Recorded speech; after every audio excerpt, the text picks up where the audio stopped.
د تاریخ اتلان حضرت قعقاع رضی الله عنه پر پارس باندې د حمله کولو پر مهال چې کله مسلمانانو د پاس د پوځونو شمیر او جنگي وسایل ولیدل او خپل شمیر او وسایل ورسره پرته راکړل نو خپل امیر او قمندان حضرت خالد بن ولید رضی الله عنه څخه وغوښتل تر څو د حضرت ابوبکر صدیق رضی الله عنه څخه نور پوځي مرسته وغواړي. هماغه و چې حضرت ابوبکر صدیق رضی الله عنه څخه یې مرسته وغوښته.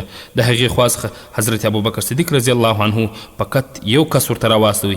کله چې نوموړی کس د حضرت خالد بن ولید رضی الله عنه پوځ ته ورسېد نو مسلمانانو داسې فکر وکړ چې کیدای سي نور پوځ به په ده پسې وروسته را روان وي.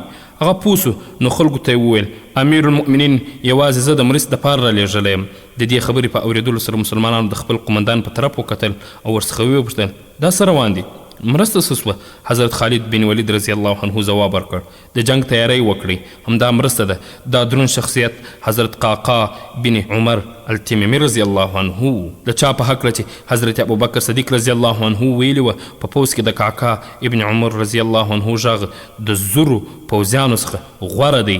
بلکې دا یې هم فرمایلي وه په کوم پوځ کې چې حضرت قعقاع رضی الله عنه وي هغه پوځ ته څوک ماتې نسي ورکولی. هر مسلمان ته د حضرت قعقاع ابن عمر التمیمي رضی الله عنه د سیرت څخه خبرېدل پکار دي.